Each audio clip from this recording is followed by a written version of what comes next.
Hello बच्चों। चलिए प्रश्न को समझते हैं। एम द्रव्यमान की एक वस्तु इतने ही द्रव्यमान के एक स्थिर वस्तु से प्रत्यास्थ टक्कर करती है। सिद्ध करें कि यदि टक्कर सीधी नहीं है तो टक्कर के पश्चात वस्तुओं के वेग आपस में 90 डिग्री का कोण बनाएंगे।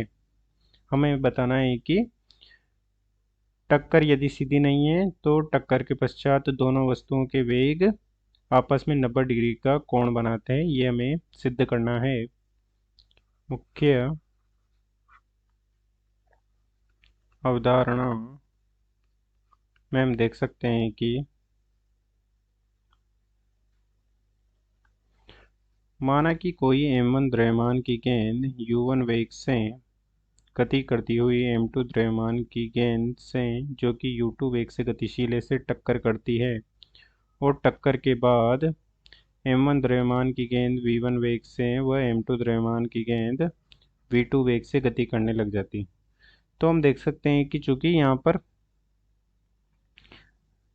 टक्कर में कोई बाह्य बल नहीं लग रहा है तो संवेग का संरक्षण होगा और संवेग संरक्षण से हम लिख सकते हैं कि m1 v1 सदिश प्लस m2 u2 सदिश बराबर होगा m1 v1 सदिश प्लस m2 v2 सदिश।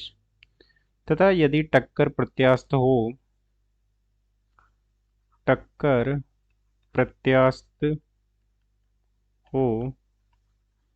तो हम कह सकते हैं कि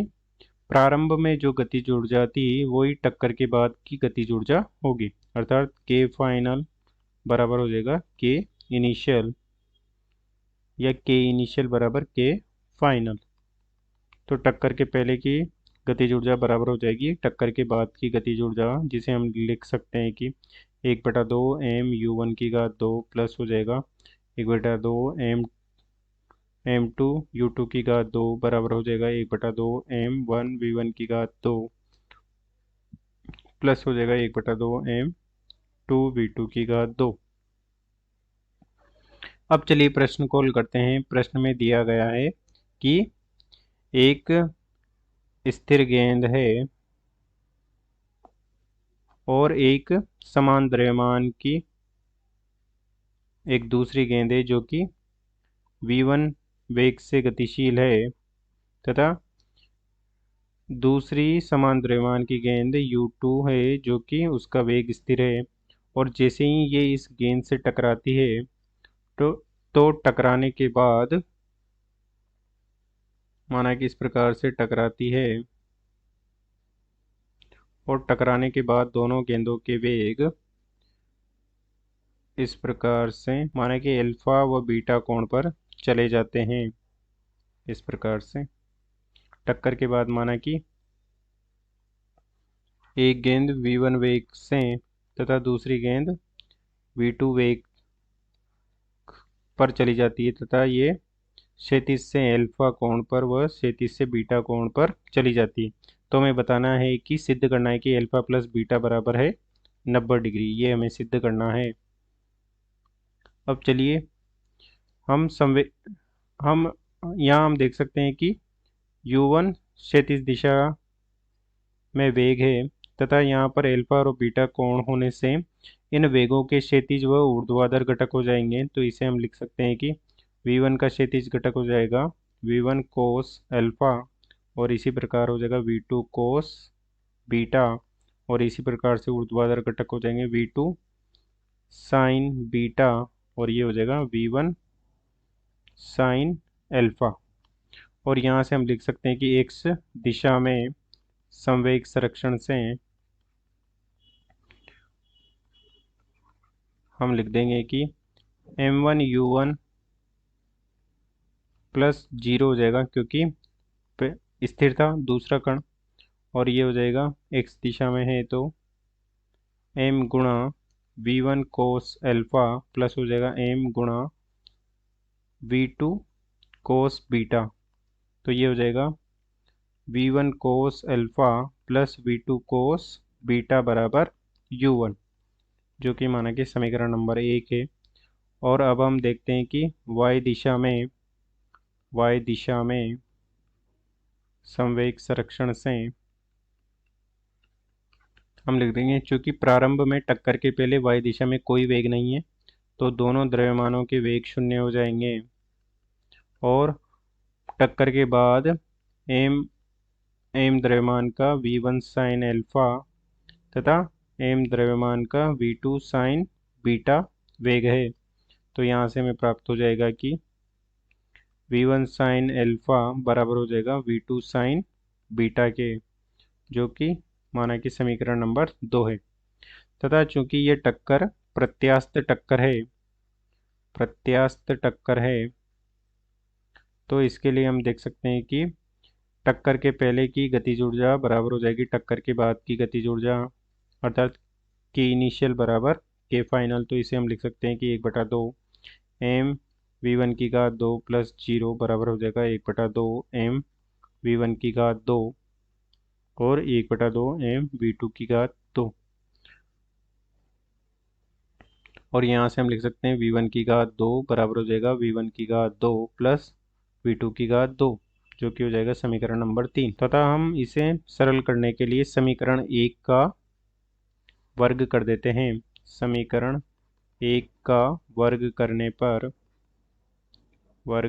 पर ये हो जाएगा u1 की घात 2 बराबर हो जाएगा v1 की घात 2 कोस अल्फा की घात 2 plus v2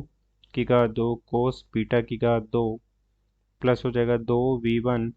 v2 cos alpha cos beta, और यहाँ से हम u1 की घात 2 का मान रख देंगे समीकरण नंबर 3 से, जो कि हो जाएगा v1 की घात 2 प्लस v2 की घात 2 बराबर हो जाएगा v1 की घात 2 कोस अल्फा की घात 2 प्लस v2 की घात 2 कोस बीटा की घात 2 प्लस हो जाएगा 2 v1 v2 cos alpha cos beta. और इससे हम लिख सकते हैं कि ये हो जाएगा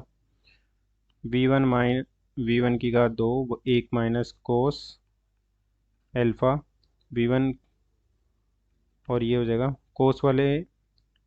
कोस के गुणा में v1 था उसको हम इधर ले आए, तो ये हो जाएगा v2 की घात 1 माइनस कोस बीटा बराबर हो जाएगा 2 v1 v2 cos alpha plus cos beta, और ये हो जाएगा साइन में मान ये हो जाएगा v1 साइन अल्फा की घात 2 प्लस हो जाएगा v2 की घात 2 साइन बीटा की घात 2 बराबर हो जाएगा 2 v1 v2 cos alpha cos beta. और समीकरण नंबर 2 से हम लिख सकते हैं कि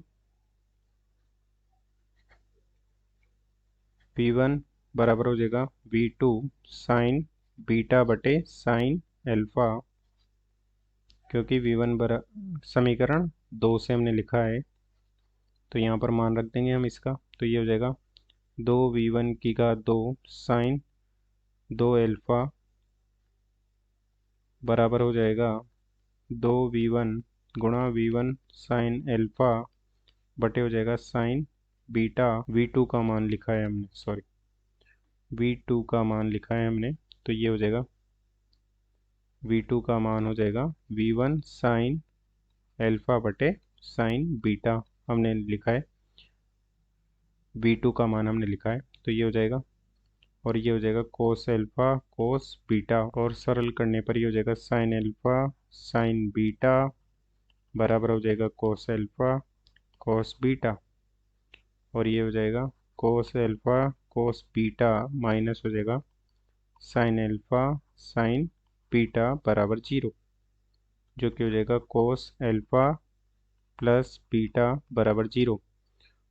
जो कि हो जाएगा कोस 90 के बराबर, और यहाँ से हो जाएगा ये अल्फा प्लस बीटा बराबर 90 डिग्री, और यही हमें सिद्ध करना था।